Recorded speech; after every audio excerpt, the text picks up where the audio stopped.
en la cual nos muestran entonces cuáles son las hormonas hipotalámicas, cuáles son las hormonas hipofisiarias y cuáles son las hormonas de las diferentes glándulas endocrinas periféricas, ¿verdad?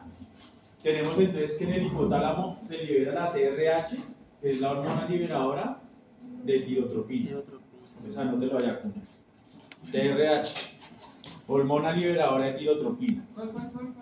TRH.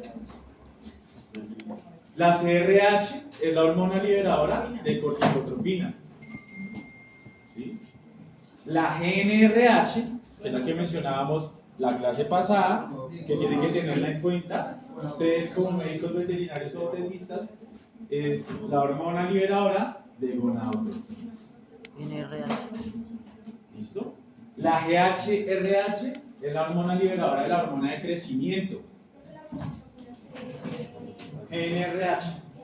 Ustedes tienen que tenerlo en cuenta y tener esa GNRH para la reproducción, que ustedes la van a ver por ahí en un semestre, en 2 semestres. Si no saben cómo es la liberación de las hormonas sexuales, estamos jodidos. Y el profesor de reproducción les va a decir, bueno, ¿y quién es fisiología? Y ustedes ahí roban y no saben fisiología de la reproducción, entonces no. La idea es, me regañan. Yo, pero ¿cómo así? Pero pues obviamente que a los estudiantes se les olvidan las cosas.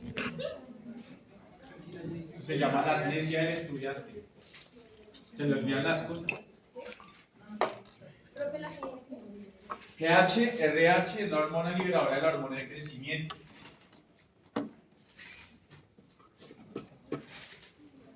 Que casi no la nombra, pero sí existe. ¿Sí o no? O si no, ¿cómo crecemos? Lo que les decía la vez pasada. Hay perritos que nosotros los vemos chiquitos y hay tan bonito el perrito. Y es el que compramos porque es chiquitico, pero está enfermo. Guarnizo llegó temprano también. Va a tocar llegar siempre a las 9 para que ustedes lleguen temprano. Otra hormona muy importante que es de tipo controlador es la somatostatina. ¿Listo? La somatostatina también se libera. Y la dopamina.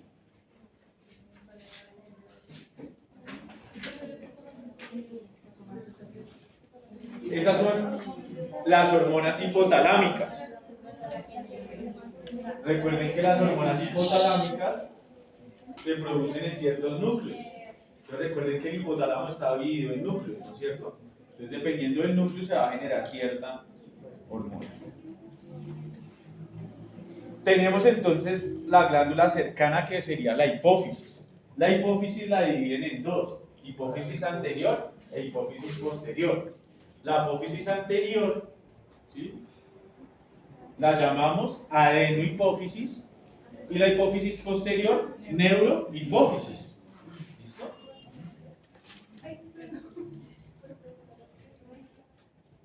Esa hipófisis anterior tiene unas células importantes como son las tirotropas.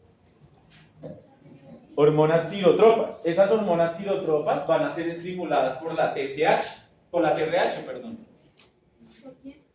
Por la TRH. ¿En dónde se encuentra? En la hipófisis anterior o adenohipófisis. Las hormonas tirotropas. ¿Sí? Esas hormonas tirotropas tienen receptores para TRH. ¿Y cuál va a ser la función entonces de estas células? Pues liberar TSH. Se llaman tirotropas. Hay otras que se llaman gonadotropas. Esas son las que van a gonadotropas. ¿Y son la hipófisis No, son anterior? células. Células de la adenohipófisis. Son las células de la adenohipófisis. Las gonadotropas, ya nombramos las tirotropas. Ahora vamos a las gonadotropas. Las gonadotropas tienen receptores para la GNRH. ¿Sí? Y esos receptores van a estimular la liberación de la FSH, que es la hormona folículo estimulante, y de la LH. Receptores de gonadotropas. Ya no. Adenohipófisis. Sí, adenohipófisis. Escriban ahí. La única Daniela sí. ¿No? Bien, bien. Adenohipófisis. La adenohipófisis tiene unas células. ¿Sí? Esas células van a recibir el nombre dependiendo de la sustancia que van a liberar. Entonces, como por ejemplo, se va a liberar la TSH, que es la que va a estimular la tiroides, ¿verdad? Pues se llama tirotropa, ¿sí ve? Como la GnRH también va a ir a estimular unas células, la liberación de gonadotropinas, pues se llama gonadotropa. Y va a liberar FSH y LH. Ahora, la que va a liberar ACTH, ¿cómo se va a llamar? Corticotropas. Corticotropas. Eso, bravo. Y esas corticotropas van a liberar entonces ACTH. ¿Sí? AST. Hay unas que liberan prolactinas, ¿cómo se van a llamar? Lactotropas. Y liberan prolactina. Lactotropas. ¿Sí? ¿Las corticotropas que liberan? Eso es de la adenopófisis. De la adenopófisis. O hipófisis anterior. ¿Cuál es el receptor de las corticotropas? El receptor de las corticotropas es el de CRH, hormona liberadora de corticotropina. ¿No era ASTH? No, libera ACTH, libera. Pero el receptor de las corticotropas sería el receptor para la CRH. La corticotropa que ACTH, ¿Cuál es el receptor de las corticotropas? para CRH, sí. CRH. Sí, que se libera en el hipotálamo, míralo. CRH va a ir a liberar ACTH. Sí, eso es fácil. ¿Y CRH qué es? Corticotropa. CRH es hormona liberadora de corticotropina. Y ACTH es hormona adrenocorticotropa. ACTH, sí. ACTH. ACTH es hormona adrenocorticotropa. O sea que va a ir a dónde? A la glándula adrenal. Exacto, a la glándula adrenal. Mira, con así ya está volando.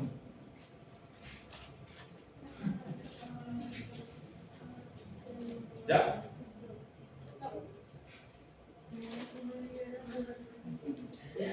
Y hay unas que se llaman melanotropas, que van a liberar la hormona estimulante de los melanocitos. Libera. Melanocitos y melanotropina. Melanotropina. No, lo que pasa es que, digamos, esta es una combinación, sí, en la paz media que, digamos, y es que MSH, ¿no? la propiomelanocortina, ¿sí ves? Y ahí se deriva como para la producción de la ACTH y la propiomelanocortina como tal. Y esa propiomelanocortina, digamos, se está liberando en el momento en que estamos en la madurez sexual para mantener como las hormonas que están. Y esto es que ya que cuando crecemos, es que ya disminuye la producción de melanocortina.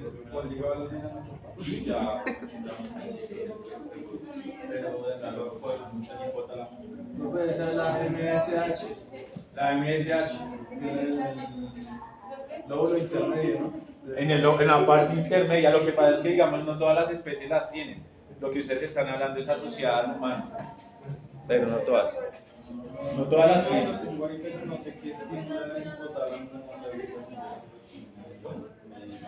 ¿Cuáles son los receptores? No, La somatostatina tiene capacidad y la dopamina también de estimularlos. Son Lo los que pasa es que esa receptores. somatostatina y esa dopamina son tanto excitatorios como inhibitorios.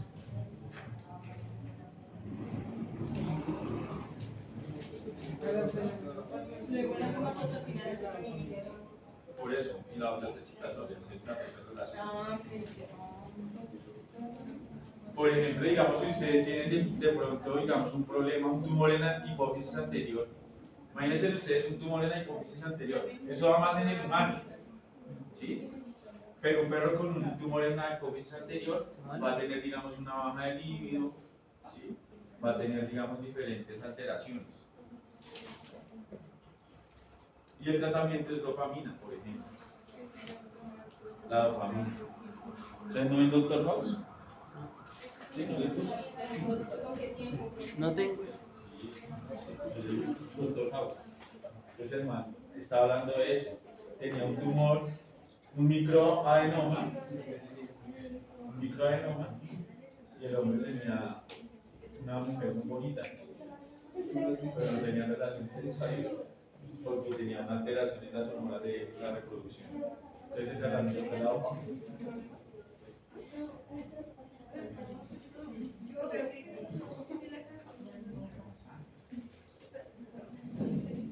Hasta ahí bien. Listo. En la hipófisis posterior, en realidad no se produce, se almacena. ¿Sí? Se almacena. O sea que en realidad la oxitocina y la hormona antidiurética se producen en el hipotálamo. ¿Sí? Pero algunos autores se equivocan acá, como de pronto Linda Constanzo, que la ponen en la hipófisis posterior, pero en realidad es solamente un almacenamiento. ¿Listo? Más no donde se produce. Pero en la hipófisis posterior entonces se van a almacenar la oxitocina y la hormona antidiurética. La hormona antidiurética actúa, ¿te acuerdas? Aumentando la expresión de las acuaporinas y aumentará la absorción de El agua. en el túbulo, en los túbulos Los proximal. Profe, ¿y entonces dónde se produce la oxitocina? Si no es En el hipotálamo, directamente en el hipotálamo.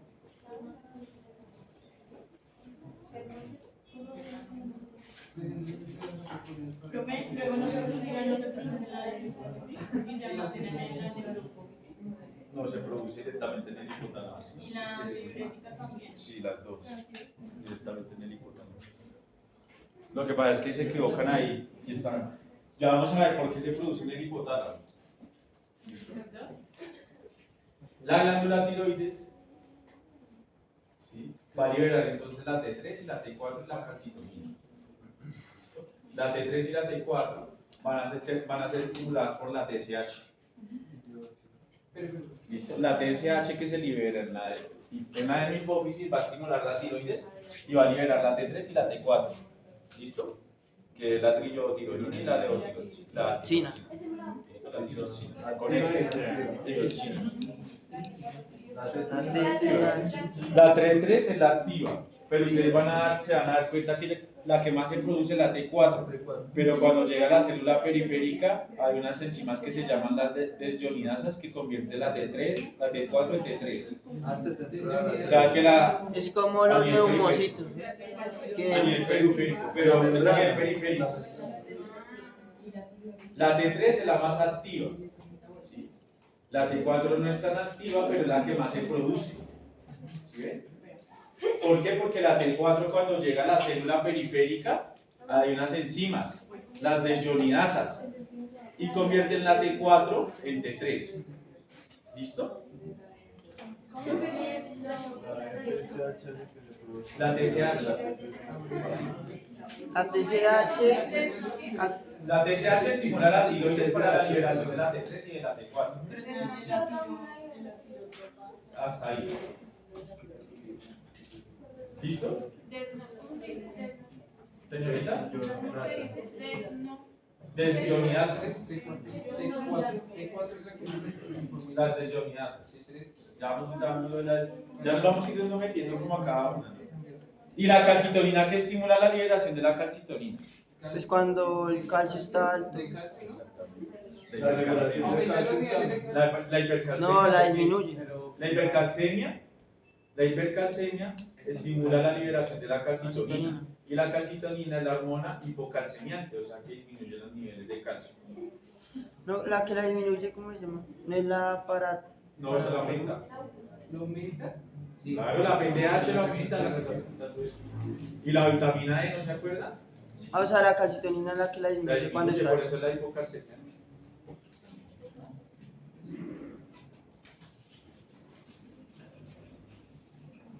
Hay unas glándulas endocrinas como por ejemplo la paratiroides y el páncreas que sigue, que no son necesarios los ejes, ¿no?, que nombrábamos, o la retroalimentación. Por ejemplo, la PTH, ¿por qué se libera? Cuando hay baja. Cuando baja el calcio se estimula la PTH.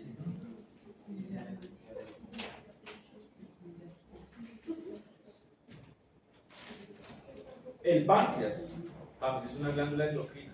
Ese páncreas libera insulina, somatostatina también y glucagón. ¿De qué depende? ¿La insulina de qué depende? Ustedes ya lo han escuchado. Se produce. Sí, pero espera. De la ¿Por qué se unión- libera la insulina?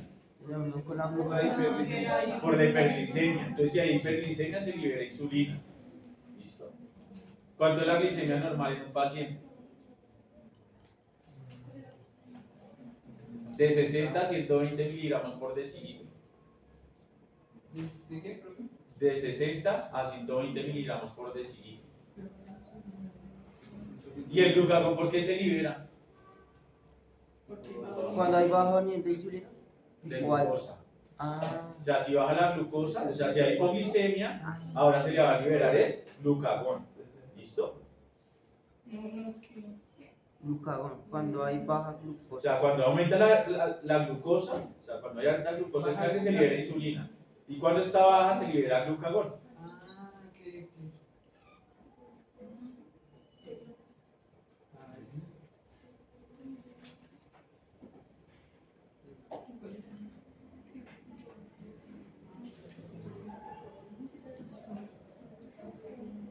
La médula suprarrenal, las catecolaminas, epinefrina y norepinefrina. La corteza, ya sabemos que libera los mineralocorticoides, que es la aldosterona, el cortisol y los andrógenos, ¿verdad?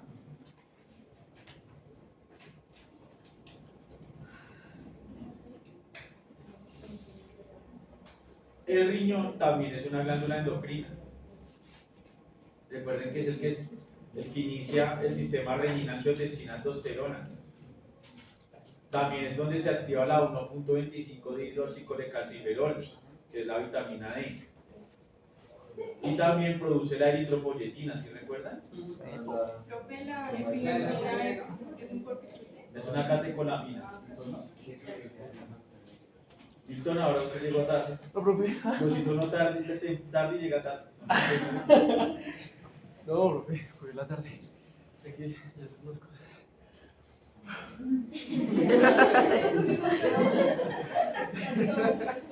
Será la cuestión, la verdad. La epinefrina y la norepinefrina son catecolaminas. Y las catecolaminas. Las catecolaminas son una combinación entre neurotransmisores y hormonas. Cateco.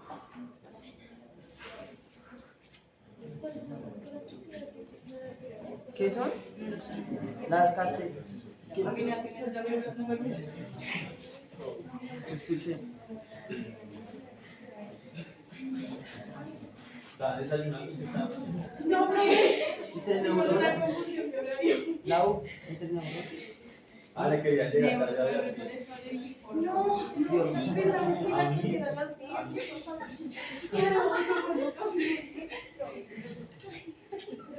La que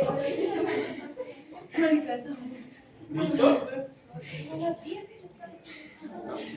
Los testículos también son una glándula endocrina, liberan testosterona, ¿no? Testosteronas. Que le da las características al macho. ¿Sí? Por ejemplo, digamos, uno lo que también hace es una medición de la circunferencia escrotal para evaluar, por ejemplo, el ganado. ¿Sí? Entonces es muy importante eso. Obviamente que esos son en los machos reproductores, ¿no? Porque digamos, si ustedes tienen un novillo, lo castran y lo venden por carne, entonces toca castrarlo porque si no, no se lo reciben en la plata de sacrificio. ¿Por qué? Porque le puede transmitir la brucela. La brucela es una bacteria que genera una orquitis. La orquitis es la inflamación del testículo, ¿no? Y una epididimitis. Entonces vienen con los testículos. También en el perro, porque el perro ahí se come carne contaminada o las heces contaminadas. Y también le da orquitis. Es la brucela. En el humano genera aborto, en el bovino también le da brucela abortos. ¿Listo? Pero también le da orquitis a uno. Y en hembras que inflamación. Le da aborto. Pero no hace Endometritis y todo lo que es las consecuencias del aborto. Pero en el macho es la orquitis. Y les duele. ¿La orquitis por qué sea? Por una enfermedad que se llama brucela.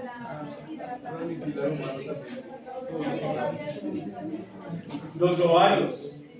Profe, ¿qué es lo que pasa cuando un perro macho no monta en toda su vida? ¿Qué problema? De la próstata. Pero tiene algo que la testosterona, o sea, se acumula Lo o... que pasa es que la testosterona no se está produciendo, sino se produce estradiol. ¿Ve? Ahorita vamos a ver, digamos, cómo la reacción de toda la... Yo les había hablado algo del colesterol y que actuaba el citocromo P450, ¿sí? Y la colesterol esterasa, y que cogían y sacaban el colesterol de la LDL, ¿sí? Exacto, eso es por un lado. Pero por otro lado también hay otras enzimas importantes que dependen de la capa donde está, de la capa de la glándula adrenal, donde se ubica. Por eso todos son derivados, pero entonces varían como las enzimas. Pero la testosterona no se produce por la excitación también. La testosterona se libera, pero entonces digamos si tiene una alteración en una enzima que se llama la alfa-hidroxilasa, genera estrógenos o estradiol. Por eso el perro a veces coge y tiene comportamientos, digamos... ¿Qué? ¿En serio? Sí, no, el perro monta al otro perro, ¿se lo han visto? Sí. Ah, yo pensaba que era porque sentía que el otro perro... Es porque el perro está liberando hormonas sexuales femeninas Progesterona. y eso le cambia el comportamiento. ¿Sí? Recuerden que hay perros que nacen con los testículos retenidos y si los testículos están retenidos no van a generar una adecuada testosterona, ¿sí? Y van a generar estrógenos. Entonces toca operar al perro. Hacerles como 3. O si no, el perro va a sufrir de la próstata. La próstata es una glándula anexa y también se enferma, ¿sí? Entonces, digamos, se enferma de la próstata y empieza a tener problemas con la orina y con la defecación, ¿sí? Porque obstruye.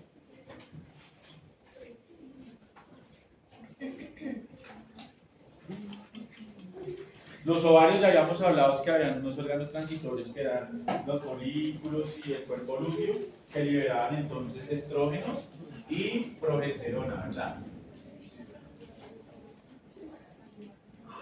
Sí, el cuerpo lúteo libera la progesterona. También la placenta es un órgano transitorio. Por ejemplo, en el humano libera HCG, que es gonadotropina coriónica humana, que mantiene la gestación, ¿sí? Y en la yegua también produce gonadotropina coriónica equina. O sea, en la yegua se mantiene la gestación gracias a esa hormona liberada por parte de la placenta. ¿Listo? Repite ese nombre. Gonadotropina coriónica equina y gonadotropina coriónica humana. ¿Qué producen los estrógenos? Los folículos dominantes. Ahí también está mal, mira que ellos dijeron que en el ovario pero no lo expresan y también en el cuerpo lúteo, pero no, el cuerpo lúteo libera más progesterona.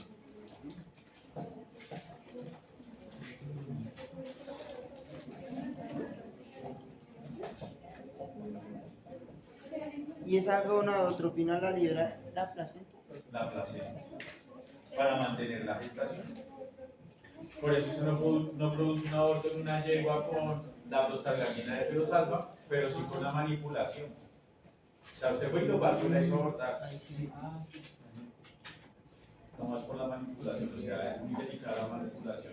Cambia la vaca seco y eso, hasta que no siente los placentomas. Porque digamos en la vaca usted lo que hace es que ya viene la pelvis y si la gestación está avanzada después de los 3 meses de gestación, ya toca bajar la mano. Y un signo es, digamos, sentir los placentomas, entonces se los toca. ¿Sí? O sea, ustedes van a ver que hay diferentes, que eso se divide en tercio la gestación y dependiendo de la gestación del tercio, ustedes van palpando como diferentes estructuras. Exacto, ya después el baloneo, y entonces usted le hace hacia el ternero y mueve la cabeza, ¿sí? Entonces ya está en posición, y lo muerde. Se le mete así, el ternero lo muerde, le muerde los dedos. Eso más adelante lo van a ver, eso también es bonito. Hasta acá hay una pregunta. Profe, ¿esta es la placenta en la HCG? Sí, gonadotropina coriónica equina, humana, o equina. HCG. H, C.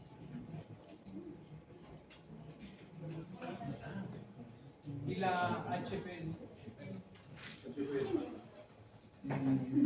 Esa es la equina, creo, no, esa es de la placenta, pero no sé. No sé. No, listo, ¿a sacar una pregunta? Listo.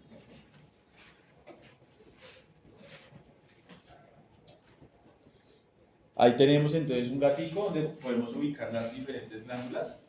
Comenzamos entonces en el hipotálamo, la glándula pituitaria, que es un apodo que recibe la hipófisis, ¿sí? La paratiroides, mira, la tiroides, las glándulas adrenales, el páncreas, los ovarios en la hembra, los testículos, los riñones también. Entonces es muy importante tener en cuenta esas glándulas y su comunicación. ¿Listo? Es un sistema que controlaba varias cosas, ¿no? ¿La vuelvo?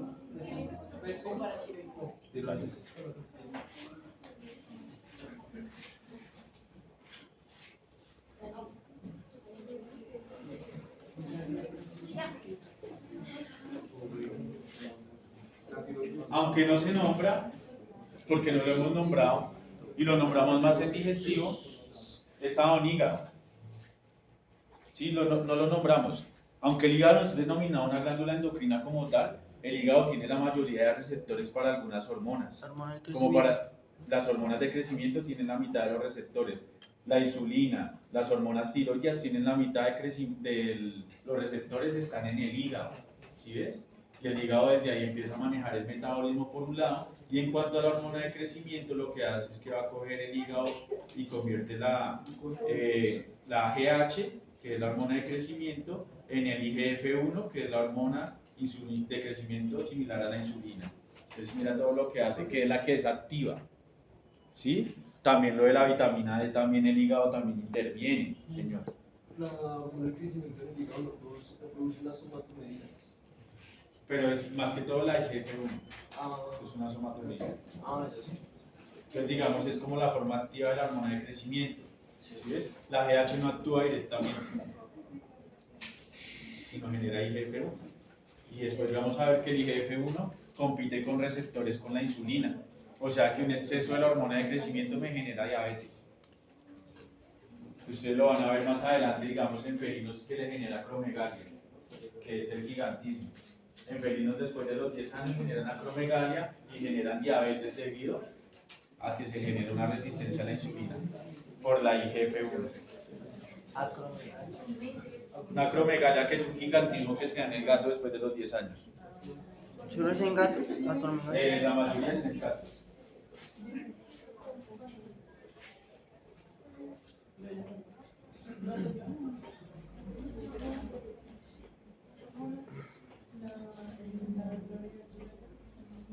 ¿Hasta alguna otra?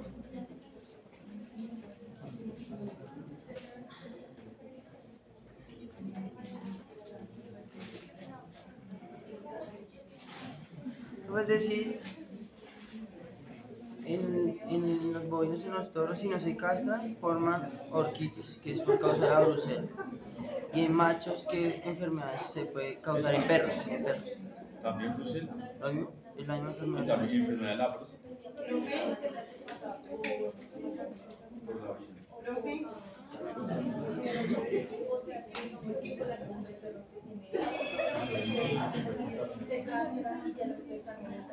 Exacto. Por eso digamos se manda la casa.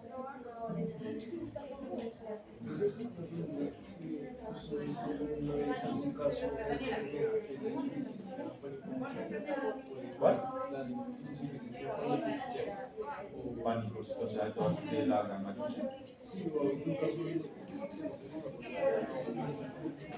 Lo que pasa es que hay enfermedades congénitas, por ejemplo, en el bovino hay hipoplasias cerebelares, pero entonces un bovino de esos ustedes no interesa, sino lo sacrifican, por ejemplo. Si un bovino nació, no se para y tiene ataxia, entonces ustedes le empiezan a decir, no, ¿qué será? De pronto puede ser una hipoplasia cerebral, por ejemplo. Entonces hay varias enfermedades que se ven, pero pues no se estudian a fondo, si me hago entender, sino sencillamente se sacrifica el animal y ya. Y en la hembra también da de próstata. No, la ¿Y en hembra cómo sería eso? la Por hembra no tiene esterilizar. próstata. Por no esterilizar, ¿cómo sería la hembra? ¿Qué enfermedad? Digamos, si ustedes no esterilizan una hembra, por ejemplo, felina y canina, le van a generar tumores de glándula mamaria. Listo, por un lado. Y lo otro le van a generar un biómetra que es pus en el útero, o sea, varias enfermedades. Creo que porque es la IgF1, por eso. La IgF1. ¿Cómo? IgF1. IGF-1 es el factor de crecimiento similar a la insulina. ¿Cómo se activa? Esta es la forma activa de la hormona de crecimiento. Factor de crecimiento similar a la insulina. IGF-1.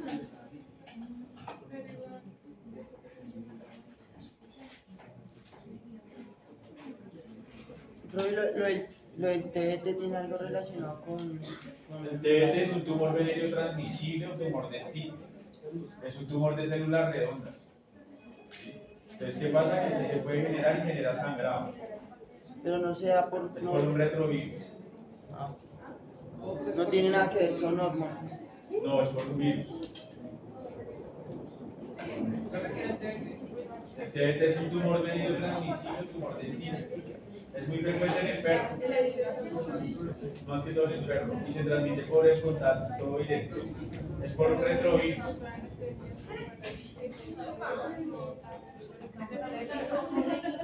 Un retrovirus. Y el retrovirus lo que hace es que bloquea la P53 y la P53 es el guardián del genoma. Entonces por eso genera como un tumor y empieza a sangrar. El tratamiento es Quimioterapia. una quimioterapia, pero con ciclofosfamida no existe.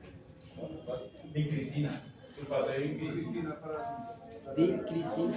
Vincristina. Para el TBT. Es muy fácil de diagnosticar. Un tumor de células redondas. El TBT.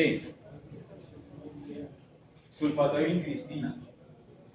La dosis es de 0,7 miligramos unidades internacionales por metro cuadrado.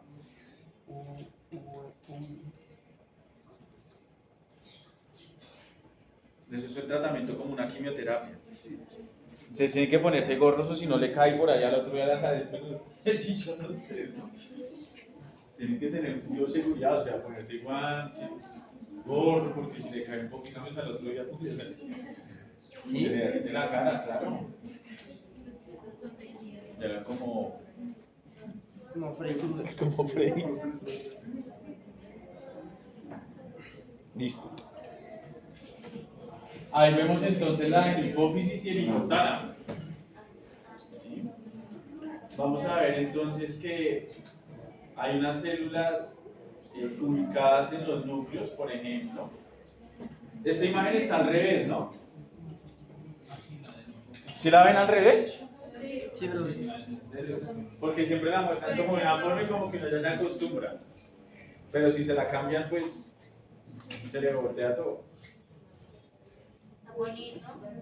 Ya, un momento, espere. Si esa imagen se ve al revés, ¿listo? O sea, recuerden que acá está el quiasma óptico. Por eso, digamos, este núcleo se llama supraóptico. ¿Listo? El núcleo supraóptico es el que va a generar la producción de la hormona antidiurética. ¿Listo? El núcleo supraóptico es el que genera la hormona antidiurética. Y el núcleo paraventricular, la oxitocina.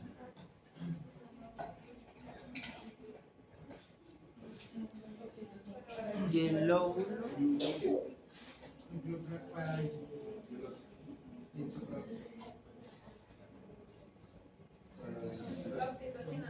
La oxitocina. Acá es muy importante porque vamos a ver los dos tipos de comunicación que tiene la hipófisis con el hipotálamo. Uno es neurológico, es neuronal, va a tener el tracto hipotálamo hipoficiario, que son unas neuronas gigantes, ¿sí? Por eso se llama neurohipófisis, porque la comunicación que hay entre el hipotálamo con la hipófisis, perdón, es por unas ramas de neuronas, ¿sí es? Entonces, por cómo se comunica con neuronas, se llama neurohipófisis, ¿sí? Que la fisiología no es difícil, solo es de analizar. Entonces, no se les olvide que este tracto hipotálamo hipoficiario es un axón gigante que viene desde el núcleo supraóptico y que llega finalmente entonces a la neurohipófisis o hipófisis posterior. Profe, ¿cuál es el otro tipo de comunicación? Mediante vasos sanguíneos. O sea que en este momento, y por eso algunos autores, la oxitocina y la hormona antidiurética no sería una hormona.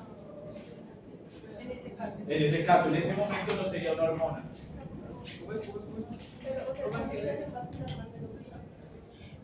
Ahí no sería hormona.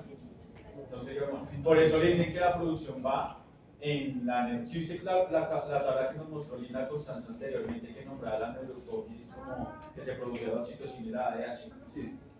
Es porque desde ahí empieza después a llamarse hormona, porque ahí sí se libera, digamos, a los vasos hipoficiarios. Sí, pero en ese momento no se ha liberado ningún vaso, o sea que acá no se llama hormona. ¿Sí me hago entender? ¿Sí me hago entender? Porque una sustancia para que se llame hormona necesita pasar un vaso sanguíneo. Acá en ese momento no ha pasado la oxitocina y la hormona antidiurética. Por eso lo llaman, por eso la llaman que se producen desde la neurohipófisis, como decía Linda Constanza. O sea, todo tiene como un orden, ¿sí? Lo que pasa es que uno tiene que pillarse cuáles son lo que ellos quieren decir.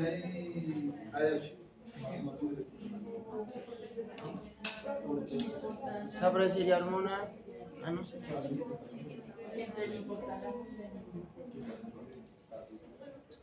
Vemos que hay una gran diferencia entre el lóbulo posterior y el lóbulo anterior, que el lóbulo anterior obviamente es más grande. Por lo general los tumores se generan ahí.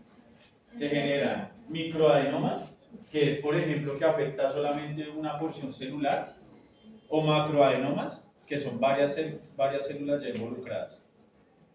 Señorita. A través de los vasos sanguíneos, pero ya se los voy a explicar, ya vamos para allá. Estamos hablando de la comunicación de forma neuronal, pero la otra comunicación es por el sistema portal hipoficiario, o portal hipotálamo hipoficiario, que son una serie de vasos sanguíneos. ¿Listo? ¿Hasta ahí alguna pregunta? Si la oxitocina es la antidiurética es en la neurohipófisis. ¿Cómo? Eso se da en la neurohipófisis, la oxitocina. Se libera desde la neurohipófisis. La vasopresina, ¿dónde sería? Desde ahí también.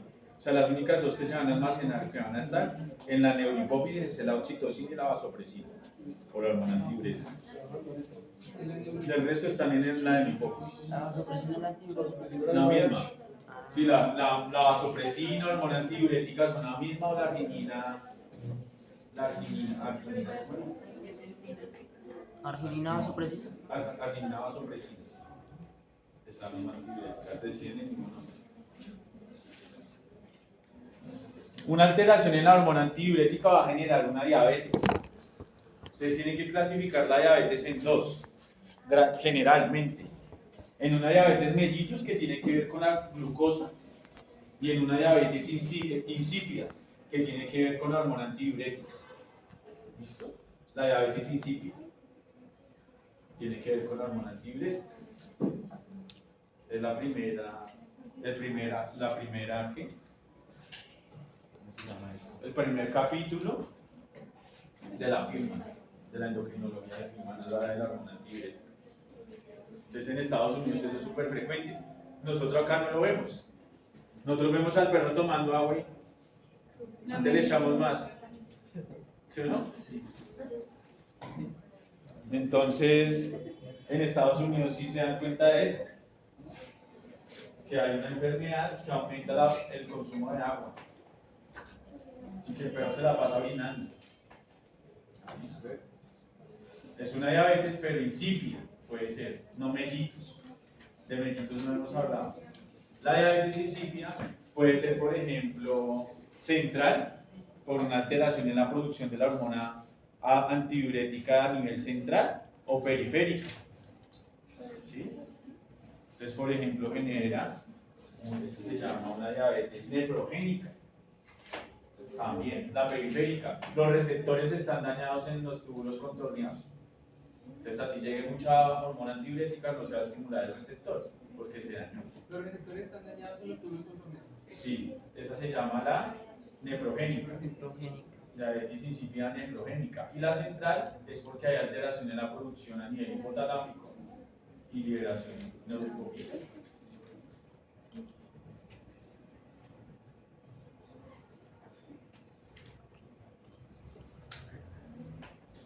Profe, la mellitus tiene que ver con qué. Con la insulina, con la glucosa. Porque ya más adelante vamos a ver que una es insulino dependiente y la otra insulina no dependiente.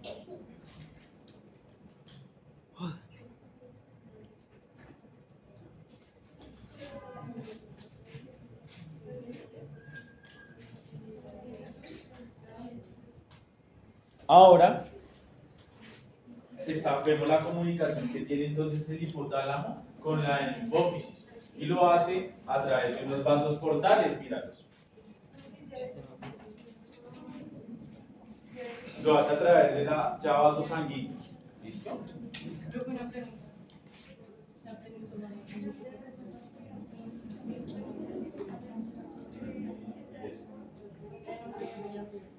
Aquí, para el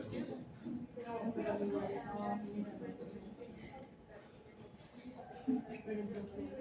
Porque sí, como si igual a la testosterona estimularía, digamos, actúa sobre los receptores de la testosterona. Y la bloquea. Entonces vemos los vasos portales que son muy importantes. ¿Listo? Con la hemipófisis. Ahí tenemos el ejemplo de los dos, uno por vía neuronal y el otro por lecho vascular. ¿Listo? Lecho vascular, profe. Lo mismo. Un hipertiroidismo puede generar una diabetes, más el hipotiroidismo o el cuchi, pero un hipertiroidismo, digamos, se da más que todo en el gato, pero puede generar diabetes al gato, una diabetes. Pero es que en el perro no se da hipertiroidismo, es que es por especies. Pero sí, sí. ¿Cómo? Si un gato es hipertiroidismo. Sí. Uno le palpa Pero, los... no. Le hace cintigrafía. Cintigrafía, que es como darle un reactivo y tomarle una muestra y le sale como si tomara yodo radioactivo. Y le toma como un escáner y ahí bota donde se ubica, digamos, la glándula paratiroidea. Porque a ellos les crece la glándula paratiroidea, inclusive a nivel intracerebral. Y el gato está flaco. Gato flaco ya de 10 años. Entonces los vasos portales hipoficiarios, hipotálamo hipoficiarios, no se les vaya a olvidar. Y hay otro, ¿cierto? Hipotálamo. Es neuroendocrino. No, ese es el portal o los vasos portales hipotálamo hipoficiarios comunican el hipotálamo con la hipófisis, pero las hormonas secretadas en la hipófisis se van a ir por la vena hipoficiaria. ¿Listo? La vena hipoficiaria es la que capta esa hormona ya producida.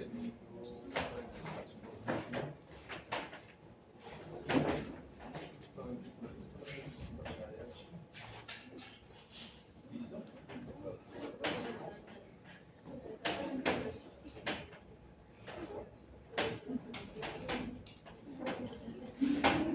¿Por qué tenemos que hablar del hipotálamo y de la hipófisis? Porque acuérdense que yo les decía que hay una retroalimentación de eje corto, que es la retroalimentación que hay entre el hipotálamo y la hipófisis. ¿Listo? Hay que tenerlo en cuenta. O sea que si baja, por ejemplo, la TSH, ¿qué pasa? Entonces, ¿qué pasa? ¿Qué piensan si baja la TSH? ¿Cuál es eso?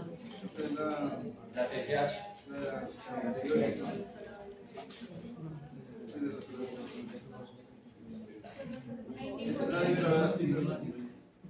¿Cuál es esa? Listo, esa bien. Pero entonces si se baja la TSH se estimula la producción de TRH, porque se bajó la TSH. Ustedes tienen que entender eso, ¿sí? O sea, se bajó la TSH. Entonces la respuesta del hipotálamo es aumentar la producción de TRH porque se bajó la TSH. ¿Sí? Y si se baja la TSH, se baja la T3 y la T4. Como se bajó la T3 y la T4, la hipófisis también sensa eso y el hipotálamo. Eso es de eje largo. Porque es de la glándula periférica, es de eje largo. La de eje corto solamente estuvo entre la TSH y la TRH. Entre esas dos, ¿sí me hago entender? Entre el eje largo ya entra la periférica, la T3 y la T4. O sea que si baja la TSH, aumenta la TRH. Claro, si baja la TSH, como dice Benedicto, disminuye la T3 y la T4, pero aumenta la TRH para estimular la liberación de TSH y de T3 y de T4. Lo mismo con la PTH, ¿no? Sí, con todas, o sea, con todas. Sí, con todas las que tienen ejes. A eso significa la figurita de abajo. Pero en cambio si aumenta la TSH, si aumenta la TSH, ¿qué pasa? Aumenta la T3 y la T4 por un lado, pero disminuye la TRH. TRH. Esa es negativa. Esa es feedback por retroalimentación negativa. El bajo, o sea, no, por ejemplo, bajo la TSH, bajo la T3 y la T4, pues eso estimula la liberación de TRH y de TSH. O sea, el bajo de la hormona periférica sería una retroalimentación positiva. ¿Listo?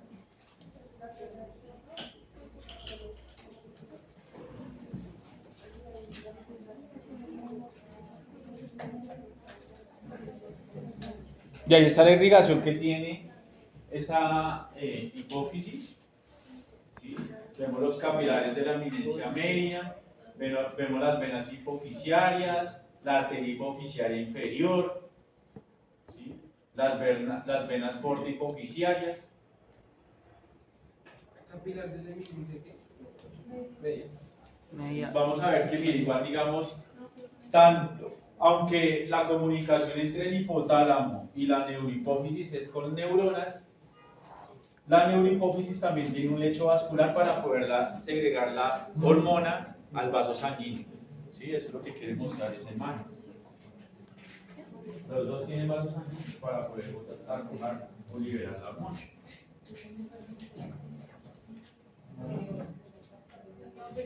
¿Listo? ¿Ya vieron el hipotálamo? ¿Lo volvieron a ver? ¿Sí? Eso se los debió haber recordado porque se les olvidaba. Yo dije, profe, pues es el hipotálamo.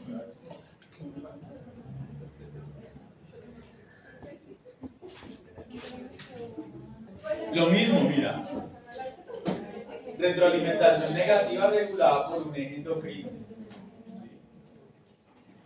Y la otra regulada por las respuestas fisiológicas. O sea que si hay hormonas que se liberan por otras hormonas, pero hay otras hormonas que se liberan por otro estímulo, como por ejemplo la PTH al disminuir el calcio, o como por ejemplo la insulina al aumentar la glicemia. ¿Sí? Del resto no se va a liberar. ¿Sí? Y eso ya lo habíamos explicado. De la retroalimentación negativa y positiva de eje largo, que es el efecto dominó que llaman. También.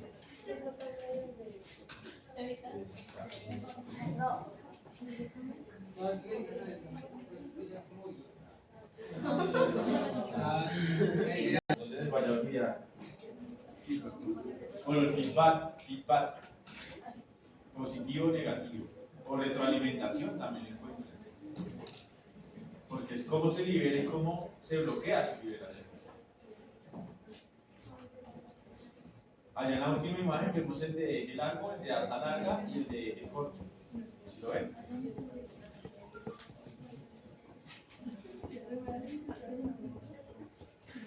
Pase la siguiente a saber qué es lo que dice la siguiente. ¿Qué es ahí? Es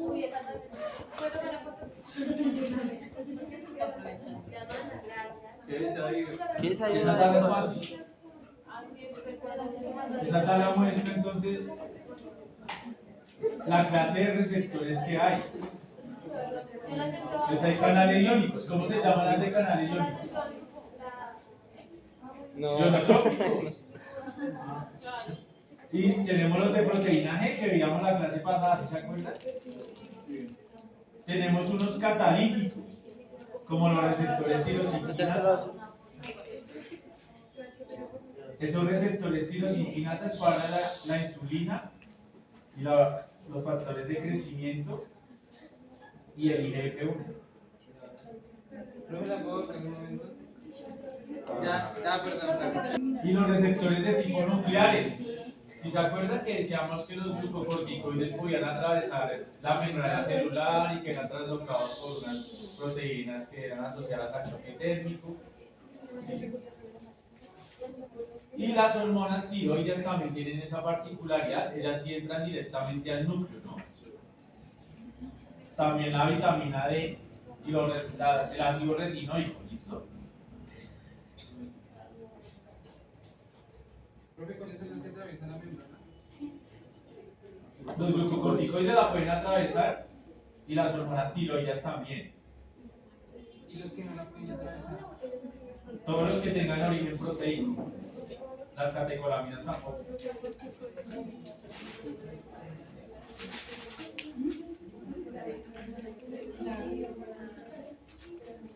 Entonces en los canales iónicos tenemos por ejemplo el GABA, la acetilcolina, el ATP, que estimulan la apertura de canales de cloro, de sodio, de potasio, de calcio. Hay ligandos intracelulares como el AMP cíclico, no se les olvide que el AMP cíclico es el segundo mensajero. ¿Sí? También el calcio, es importante, el calcio funciona como una hormona, ¿no? A veces describen el calcio como una hormona. Los asociados a la proteína G, por ejemplo, los neurotransmisores. ¿Cuáles son los neurotransmisores?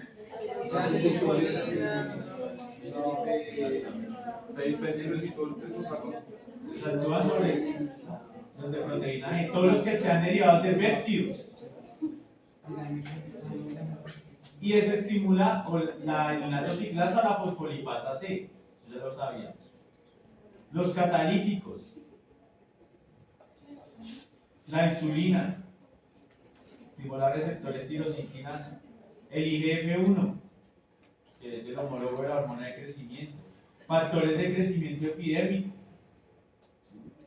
el péptido natriurético auricular, el corazón también libera un péptido que favorece la absorción de sodio, por ejemplo. Entonces utilizan receptores tirosiquinasa. ¿Dónde vemos receptores guanidinosinasa?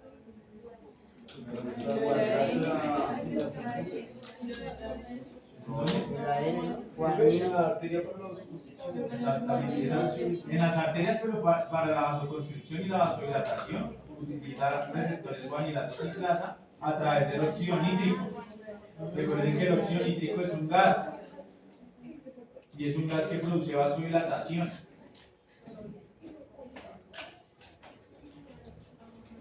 También en los fotorreceptores, ¿sí se acuerdan?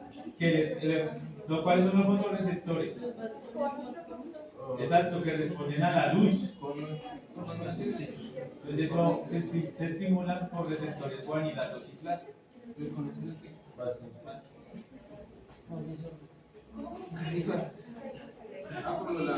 ¿Para dónde va?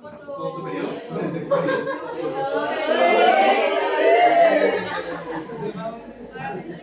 Párate de galleta.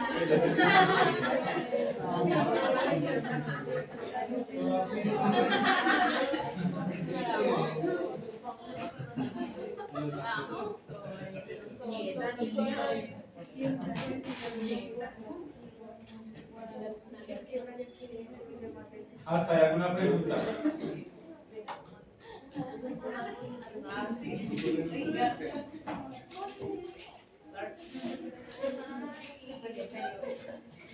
Muy chido.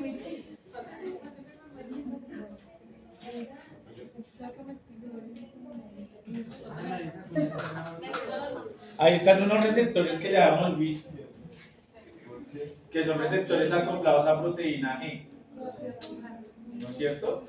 Que tienen tres unidades, alfa, beta y gamma. Mira que acá lo dibujaron como un receptor tipo serpentina. 7 dominios transmembrana también. Y, por ejemplo, la PTH, ¿cuál es la función de la PTH? La resorción ósea. La absorción de calcio a nivel de los túbulos también, ¿sí? La activación de la vitamina D, ¿sí? Para la absorción de calcio a nivel intestinal. Entonces esta PTH, mira, como su origen es peptídico, pues va a actuar sobre receptores acoplados a proteína G, que estimulan la eliminatociclasa, ¿sí? Finalmente esa eliminatociclasa genera el AMP cíclico y esa proteína quinasa A es la que va a ir a tener interacción con el núcleo.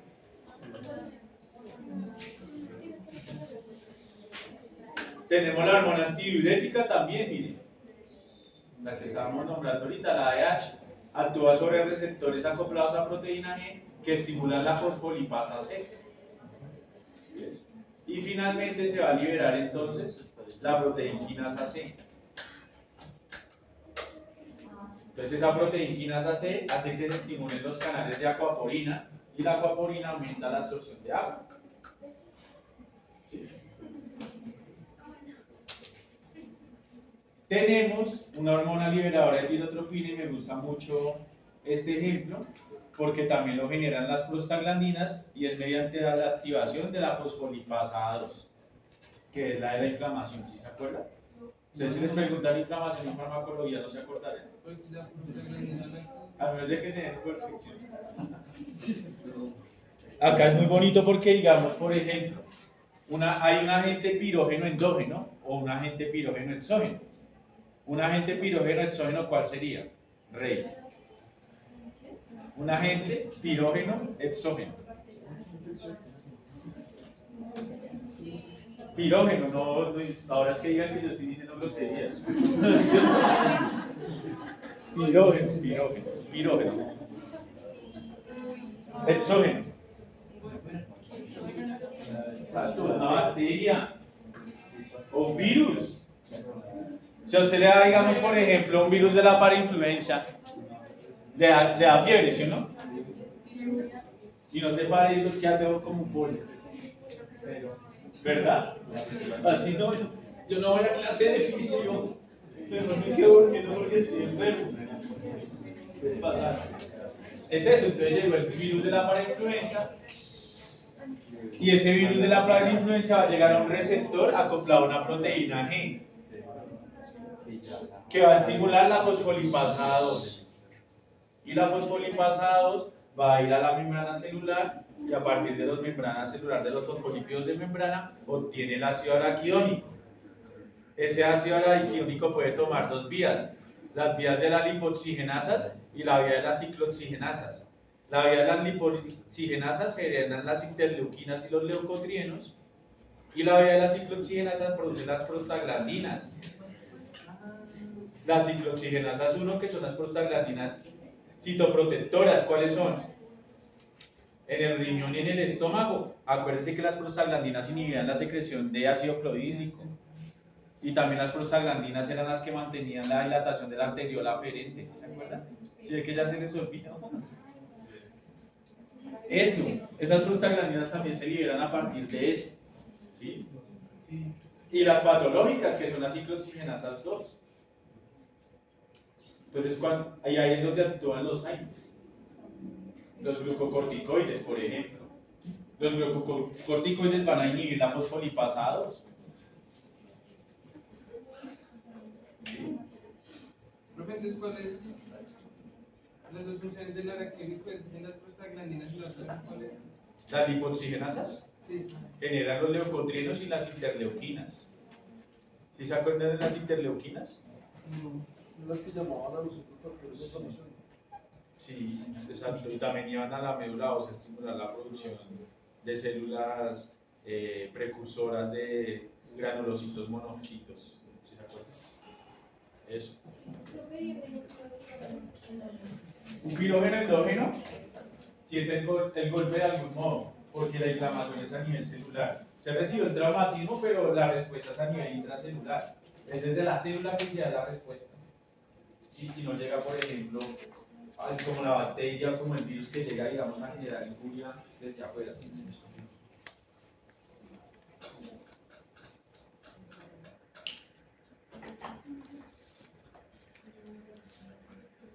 Y ahí es donde actúan también los AINES, los analgésicos antiinflamatorios no esteroidales. Mira que de todo esto que estamos hablando también aprendemos farmacología. ¿Sí ves? Porque todo esto va ligado de la mano. Recuerden que las hormonas se producen sintéticamente. Entonces por eso también se habla un poco de la farmacología.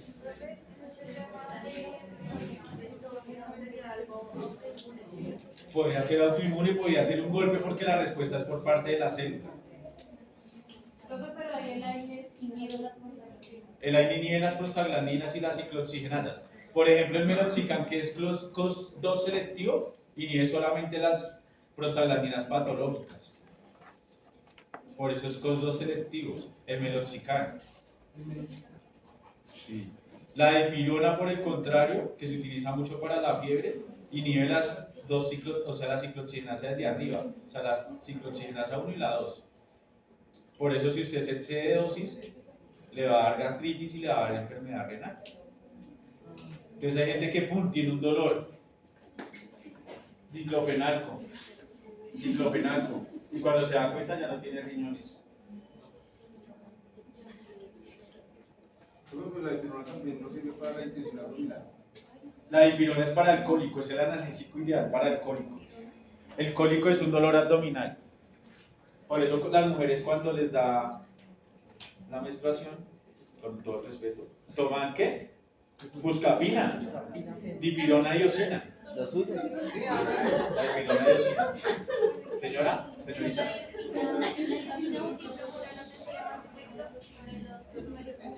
La dipirona también. Ustedes van a ver en equinos, por ejemplo, tiene un cólico equino. ¿Ustedes cómo saben que un equino tiene un cólico? Yo estaba hoy pasando por un bus y yo digo, uy, ese equino tiene cólico. Por la forma de la cabeza. Voy a bajar a ver si... Porque se empieza a revolcar. Entonces se empieza a revolcarse el dolor. Y empieza a moverse. Entonces le duele mucho. Eso es un cólico, tiene un dolor abdominal. Entonces llaman a los médicos veterinarios de la San Martín y ellos se las saben todas. Entonces llega y dice, ¿cómo es la clasificación del cólico? Depende del tratamiento. ¿Es un cólico que yo puedo tratar médicamente o es un cólico quirúrgico? Y el ideal entonces sería dipirona. Entonces venga, le ponemos dipirona intramuscular al caballo. Es la misma dosis que para el perro. 20 miligramos por kilogramo. Si no funciona, entonces usted ya va pasando. Entonces ahora pongámosle una fenilbutazona, porque no paró el cólico. O sea, usted va utilizando, dependiendo, va utilizando diferentes medicamentos. ¿Sí? ¿Y le pasa? Lo primero que se tiene que hacer es categorizar el cólico, claro, por eso sabemos. Es el cólico médico, yo le pongo la dipirona y chao, deme 200.000 pesos que me voy. Si es obstructivo y si hay, digamos, si también baja el estómago y hay una torsión, uy, eso es quirúrgico, eso está cruento. Hay un bloqueo del... Si no es dipirona, es Fenilbutazona. O sea, usted puede utilizar varios medicamentos. con ese. Fenilbutazona. Fenilbutazona. Fenilbutazona.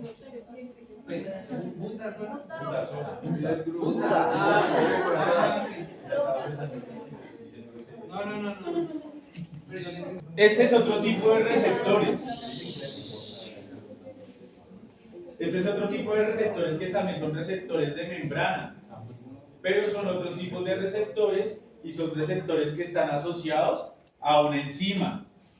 O sea, son receptores enzimáticos. ¿Sí? Como por ejemplo la insulina y la hormona de crecimiento, mírala. Y el péptido natriurético auricular. tienen unos receptores. Recuerden que cuando hablamos de receptores van a tener unos dominios extracelular y unos dominios intracelular y unos dominios transmembrana, ¿no es cierto? ¿Qué pasa a nivel intracelular con estos receptores que están asociados, por ejemplo, a las enzimas y reciben el nombre? Por ejemplo, este se llama tirosinquinasa, porque activa una enzima que se llama tirosinquinasa. Y este activa unas JAK, unas enzimas que se llaman JAK. ¿Sí ven?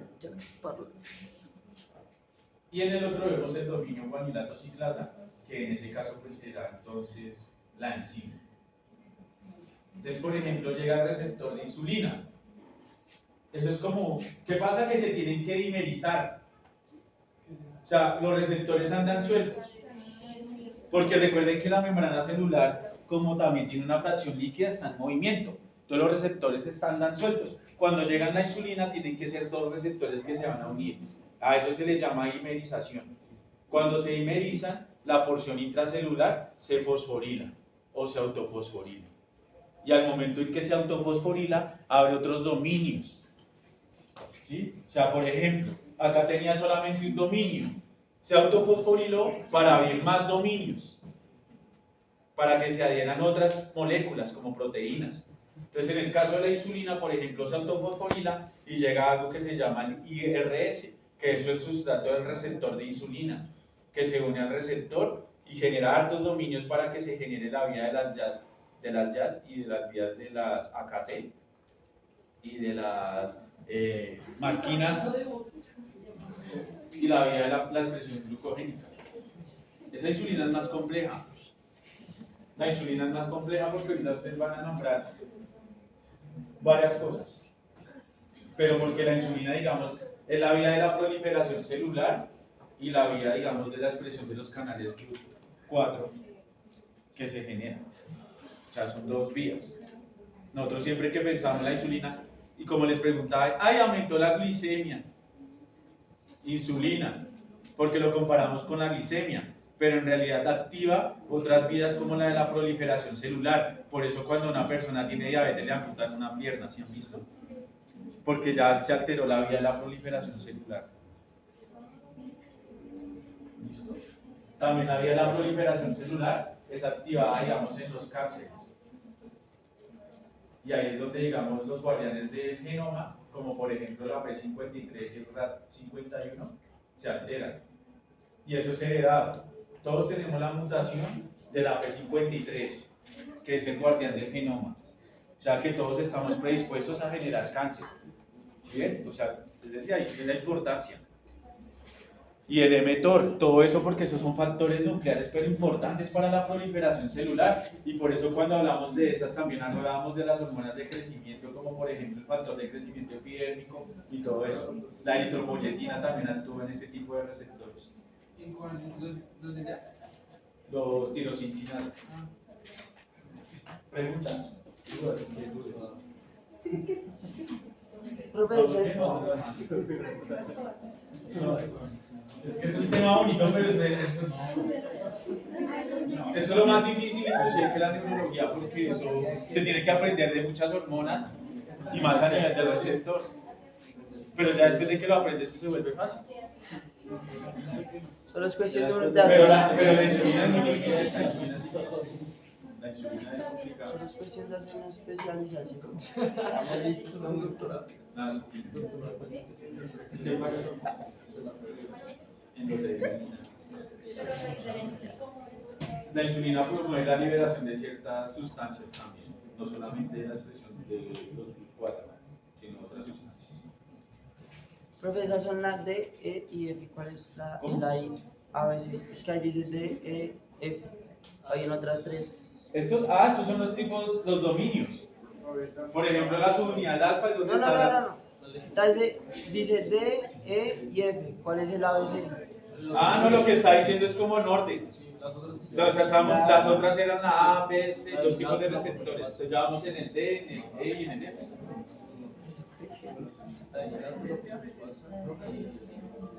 ¿Señor? Esas subunidades de la proteínaje, Mira, ya. hay tres, ¿no? Y la alfa es la que se usa, las otras para eso. ¿Las de cuál proteína? Las unidades de la- Son conformacionales. Son conformacionales. simplemente transfieren un núcleo para... No, están haciendo conformación de la proteína G. Pero la subunidad alfa es la que es importante ahí. La subunidad. No, se quedan ahí que están esperando que llegue la subunidad alfa. Hace parte de la estructura, más no funciona. Esas son los otros tipos de receptores que ya vimos que preguntó Acuña. Ya acá están nosotros. Señor. Cuando ocurre lo del síndrome prematuro, que es que nacen Sí, exacto. dos por inseminación artificial, ¿cómo afecta al macho? Dicen que el macho no puede... Lo que pasa es que lo que él pregunta es importante y ustedes lo van a ver. Recuerden que yo les decía que hay unas especies de hembras que son uniovulares, o sea que solo liberan un óvulo. Como por ejemplo la vaca en este caso. ¿Qué pasa? Que hay veces que ovuló dos, porque es genético, ¿sí? La mamá también era poliovular y todo eso. Entonces quedaron fertilizados dos óvulos y los dos se implantan y los dos crecen. Y eso es lo que se llama un parto de melliceras. Pero ¿qué pasa? Que si es un macho y una hembra, la hembra se vuelve machorra. A eso es lo que se llama el primarquismo. ¿Sí ves? O sea, si son dos hembras, bien. Pero si es un macho y una hembra, se genera el primarquio. O sea, que la hembra se vuelve machorra. O sea, que la testosterona... Y se afecta. Y eso tiene que ver con las hormonas, ¿sí? O sea, que la testosterona del macho... Antimulerianas y todas esas que vamos a ver más adelante también tienen que ver con eso. Exacto, eso se llama frimarquismo, es frecuente.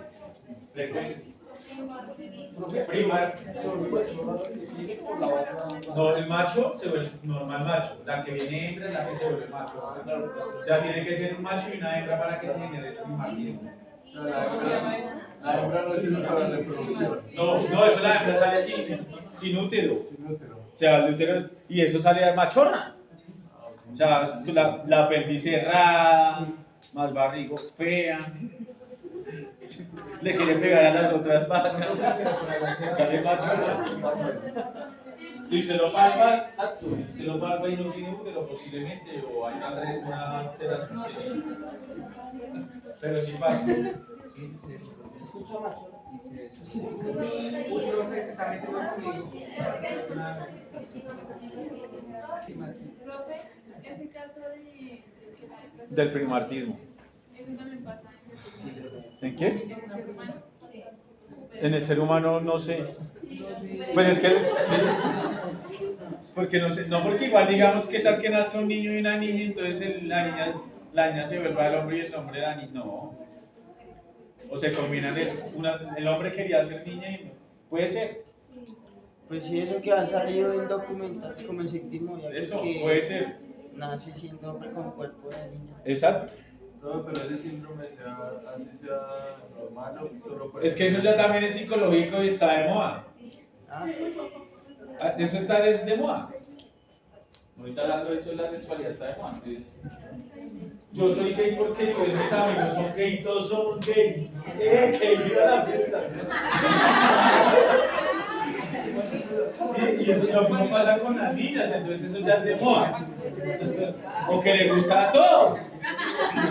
Sí, le gusta a todo. Hombres, mujeres, eso ya también es psicológico. Pero también es hormonal. Por ejemplo, si tiene atrofia testicular, ¿no? Puede tener una atrofia testicular. Y pues obviamente que su comportamiento va a ser más femenino. ¿Sí? Si tiene atrofia testicular.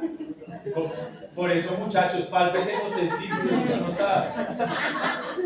¿Qué tal? No, mire, ya se empezó a gustar. ¿De verdad? ¿Qué tal una atrofia testicular? Sí, pero se llama varicocele. O los varicocele, que es un aumento, digamos, de... También, o sea... Eso es causado por maltrato.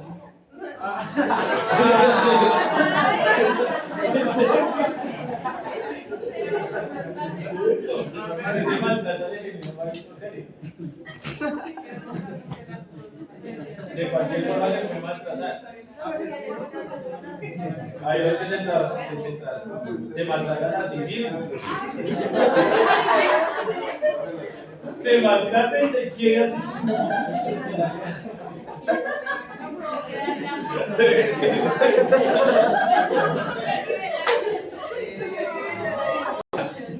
La que sea más arriba, que sería la tiroides. ¿Listo?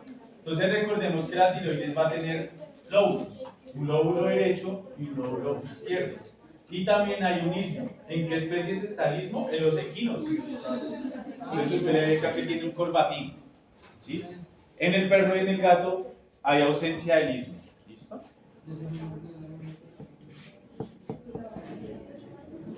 Esa glándula tiroides está formada por varias células. Unas células que se llaman células foliculares y otras células que se llaman parafoliculares.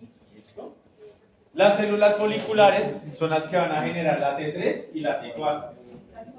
Las foliculares. Y las parafoliculares, calcitonina.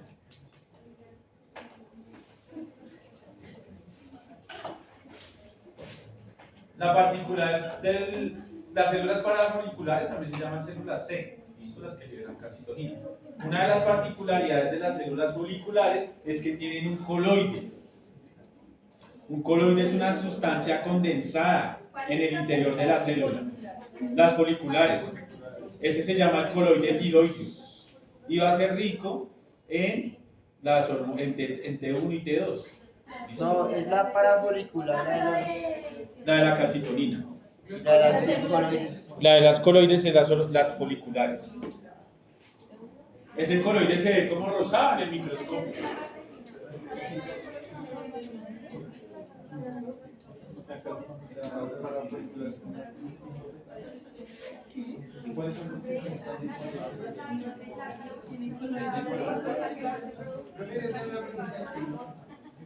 La colonia de las foliculares. Coloide. ¿Están en cosas que T1 y T2. y salen las coloides?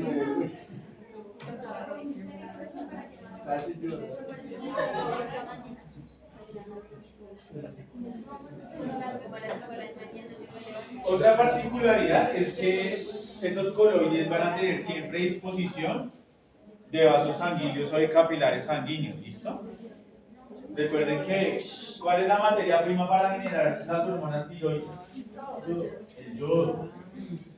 Por eso se llama triyodo, o sea que tiene 3 moléculas de yodo. De yodotironina, tiene 3 moléculas de yodo. Y está la monotironina. Y la diyodotironina. Entonces, eso es lo que está en el coloide, o sea, la T1 y la T2. Eso está en el coloide. Entonces, en el coloide se empiezan a utilizar una serie de empalmes, ¿sí? Pero como hay más T2, pues se empalma más un T2 y otro T2, porque hay más, y por eso es la mayor producción es de T4. ¿Sí? Todo eso es fácil. La activa la T3, pero es más difícil coger un T2 con un T1. Por eso es menor cantidad la de T3 activa que se libera. Porque hay más cantidad de T2. Entonces el empalme entre las T2, la disociación va a ser más rápida. Por eso se libera más T4. Esa es la respuesta. De por qué más la T4. ¿Sí? Esa es la respuesta. No, pero ¿qué es lo que activa la T4? Las deyoniasas. Son Son enzimas.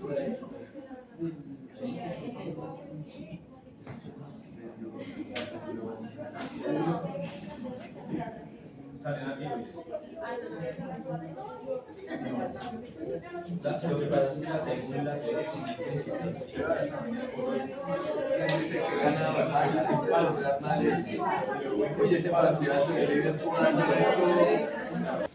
Ahorita vamos a ver cómo está conformado el coloide porque van a haber una serie de enzimas también que van a estar generando.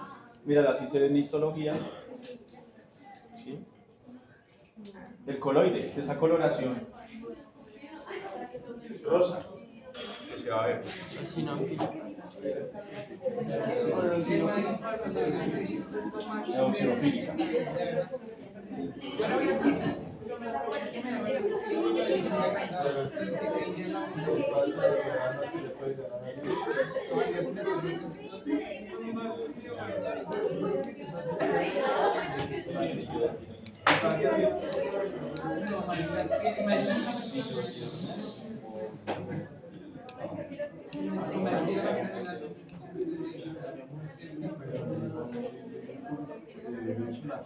Bueno, Pero es que marica entró ayer y presentó Y ganaron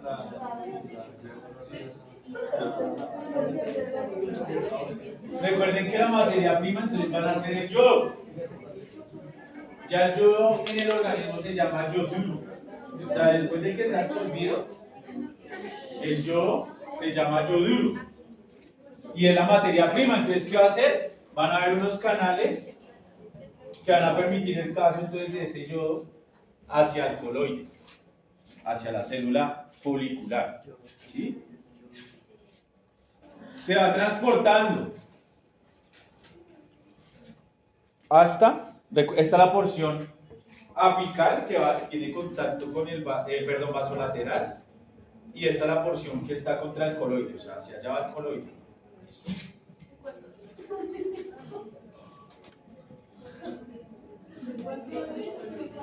Llega el yoduro, mírelo, acá está el yodo.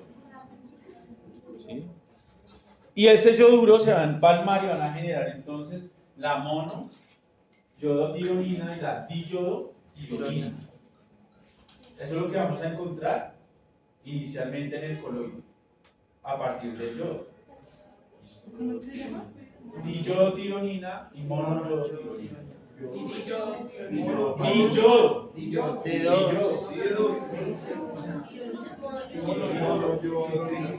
Monoyodotironina.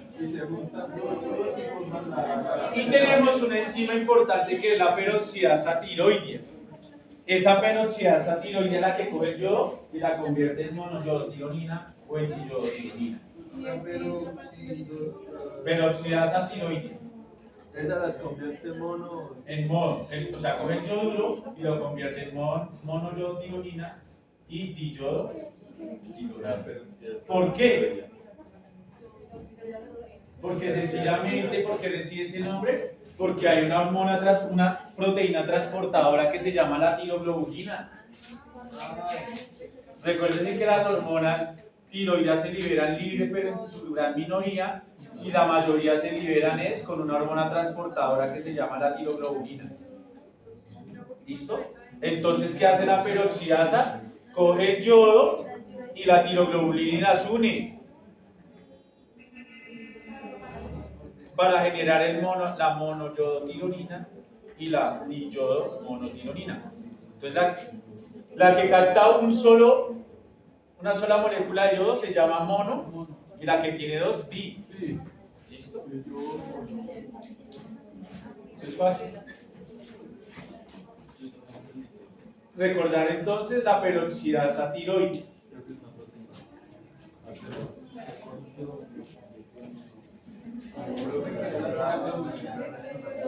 Una proteína transportadora.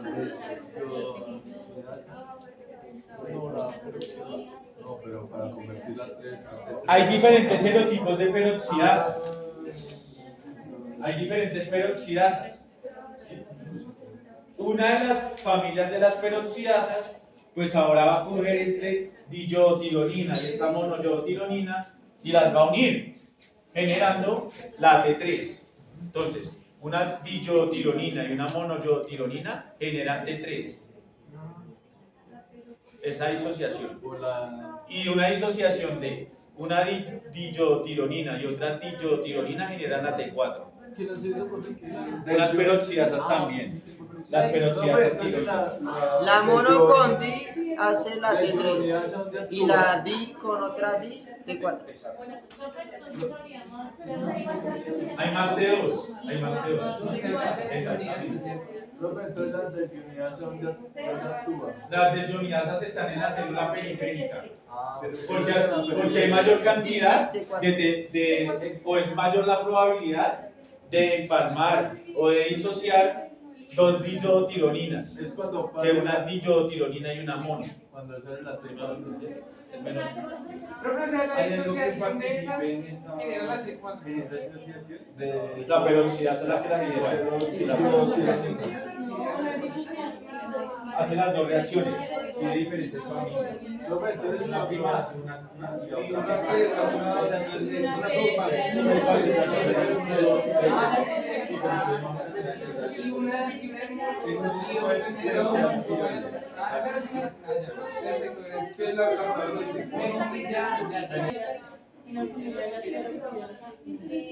Después de que están ensambladas la T3 y la T4, por medio de endocitosis, ¿sí? Se dirige ahora sí hacia la célula o hacia la porción parabasal o vasolateral. Endocitosis. Y se empaqueta, recuerden. Se empaqueta. Luego de que se empaquetan en vacuolas, ¿sí? Como por ejemplo el neurotransmisor, se libera por medio de exocitosis. viaja por medio de Endocitosis se coge desde el coloide hacia el interior de la célula y del exterior, o sea, del interior al exterior sería por exocitosis. Pero si es el hecho vascular. Sale el lecho vascular. la pinocitosis. Sí, la T4. Del exterior y el articular. Pero hay una porción de T3 libre El hecho vascular. y el T4 libre. No va con fibroglobina libre. Son las funcionales, son las más activas, pero la menor cantidad. Pero es la que va Y activa. entonces la Una cantidad activa que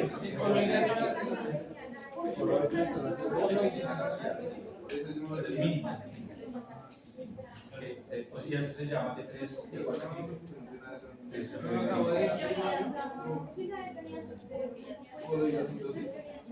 profe, pinocitosis cuando se hace Solo exocitosis y endocitosis. Pinocitosis es cuando ya está con el núcleo. para sacar. Sí, ADN y eso, o sea, porciones de ADN, incrustaciones. ¿Listo? ¿Hasta acá alguna pregunta? Son receptores acoplados a proteína G. Entonces, desde la hipófisis se liberó la TSH y acá están los receptores para enviar esa señal, ¿no? Ya las hormonas tiroides actúan de otra forma. Nuclear. No, pero espera un momento, le puedo tomar, ¿no? No, se va. Hola.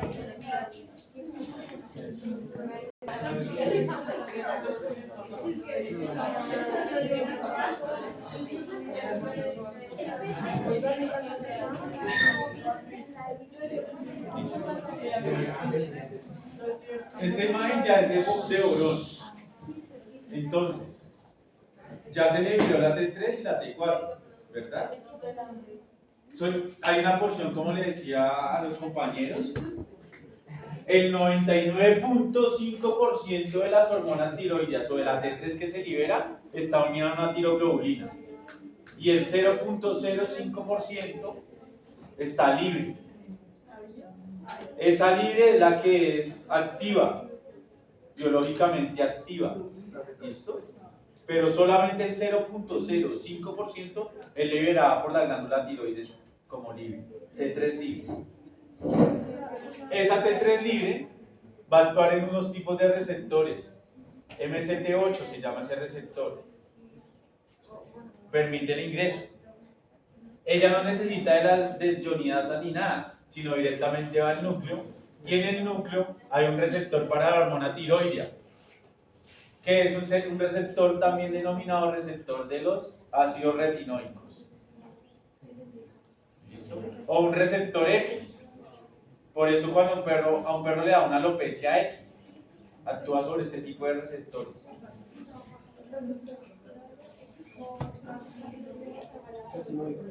Esto genera un elemento de la respuesta tiroidea, estimula la transcripción, se genera un ARN mensajero. Ese ARN mensajero, ¿a dónde iría? Al ribosoma y a la mitocondria también, porque hay un ARN mitocondrial y hay un ARN ribosomal y hay un ARN que es más especial, que son los pequeños ARNs, que tienen inclusive más relevancia que las moléculas de ARN mensajero. Nosotros solo conocemos los ARN mensajero, pero hay muchos ARNs que han descubierto esto. Y ese ARN mensajero estimula entonces tanto la mitocondria como los ribosomas y va a estimular entonces la producción de la bomba sodio-potasio ATPasa, enzimas gluconeogénicas, enzimas respiratorias, cadenas pesadas de miosina, receptores beta-adrenérgicos y muchas otras cosas más. Profe, el ácido retinoico ahí, ¿qué sería? O sea, conforma esos receptores. Sí, o sea que la vitamina D también actúa sobre ese tipo de receptor. Del ácido retinoico, así se llama.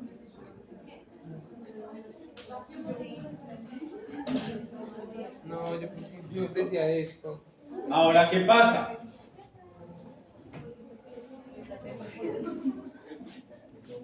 Que el 99.98% de la hormona de la T3 está unida a la tiroglobulina. Del resto es la libre. ¿Listo? La libre es la que es activa. Es de la T4. T4. A la La T4. Sí, todas se transportan en tiroglobulina. Todas. ¿Sí? Pero, ¿cómo? El 0.05% es libre. La que es libre es la que es activa, exacto, es activa. O sea, cuando está unida a proteína, la proteína tiene que soltarlo para que se activa, para que pueda atravesar la membrana celular. Esa medición de flexión se hace de T4, la medición de Para diagnosticar hipotiroidismo, no, si es de dexametasona es un cortisol. Es cortisol. Si es, digamos, para diagnosticar hipotiroidismo, se mide T4 libre y TSH para perro. la que sale, la libre, es solamente ese porcentaje. Exacto. Pero es más alto que el de la hormona, que el de la T3, por eso no se mide T3 libre, porque es muy poquita. Entonces, ¿qué pasa? Que entonces la T4, como venía con la proteína tiroglobulina, se suelta, se libera.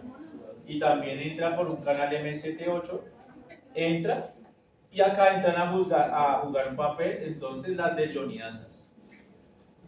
¿Listo? Esa desionidasa convierte la T4 en T3. En T3 que puede ser activa o una que es inhibe, o sea, inversa. Se llama. O sea, digamos, eso depende del metabolismo de la célula. Entonces, digamos, la célula dice, listo, ya tengo la T3 suficiente y me está mandando mucha T4, volvamos la inversa para que no funcione. En el ejercicio, digamos, en el ejercicio antes aumentaría el metabolismo. En el ejercicio. Se aumenta el metabolismo. ¿Sí? Hasta ahí vamos claro con el espacio.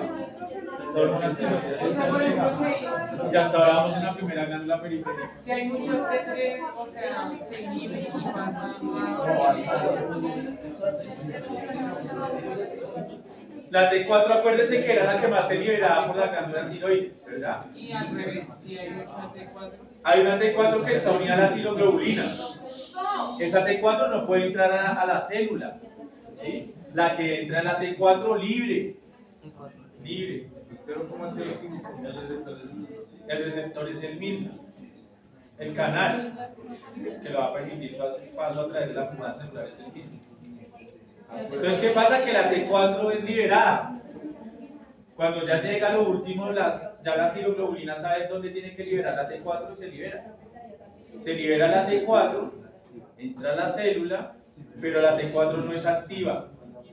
Entonces esa T4 se tiene que convertir en T3 mediante las deionidasas. Entonces ahora se convirtió T4 en T3. Pero la T3 puede ser T3 activa O inhibitorio. o inhibitoria o en la inversa. ¿Qué significa que no tiene actividad? ¿Sí? Vuelve y se recicla. Eso vuelve y se recicla.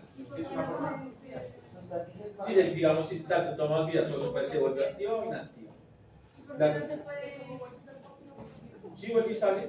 Vuelve y sale y se autorrecicla o queda un rato en la célula así a ver si de pronto necesita más.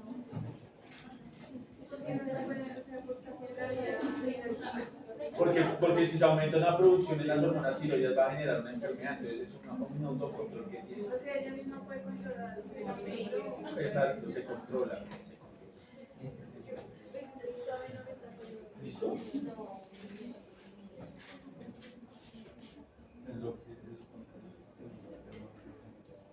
Ahí está el eje, mire todo lo que hacen las glándulas tiroides.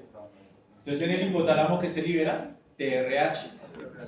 Ese TRH va a ir a estimular la liberación de TSH. La TSH va a la glándula tiroides, la glándula tiroides libera T4 y T3. La T4, mira, va al hígado a ser almacenada. El hígado tiene los mayores receptores de T4. ¿Sí? Y los órganos diana aumenta entonces, aumenta el crecimiento, aumenta el desarrollo, aumenta el metabolismo, aumenta la producción de calor.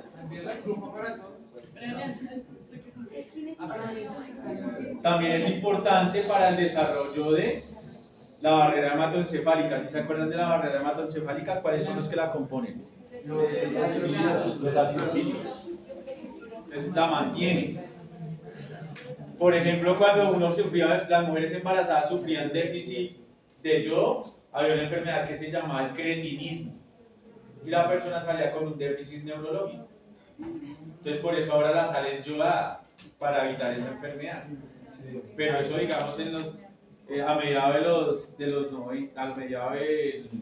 del siglo pasado, 1950, nacían mucho déficit neurológico y nacían los niños y eran bobitos los que se llamaban.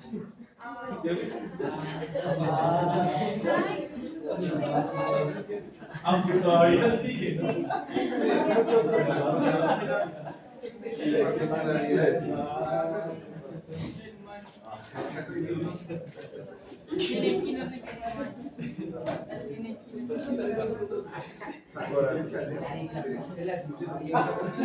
Ahí está. En el crecimiento, anótenlo. La T3 y las hormonas tiroides que hacen en el crecimiento, entonces, formación de crecimiento y maduración ósea. Acuérdense que las hormonas tiroides también influían en la osteoclastogénesis y todo eso. En el sistema nervioso, la maduración del sistema nervioso. Por eso cuando un perro es hipotiroideo, ya le da todo, intolerancia a todo, y eso le da pereza. Pero cuando es hipertiroideo es activo. Es activo.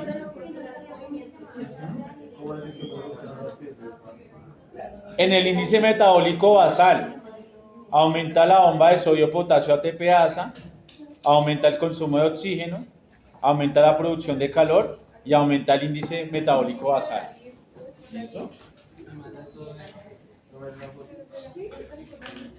En el metabolismo, aumenta la absorción de glucosa, aumenta la gluconeogénesis, aumenta la glucogenólisis, aumenta la lipólisis y aumenta la síntesis y degradación de proteínas. ¿Listo? Y a nivel de cardiovascular aumenta el gasto cardíaco. Esas son las funciones de las hormonas tiroides. Aumenta el gasto cardíaco.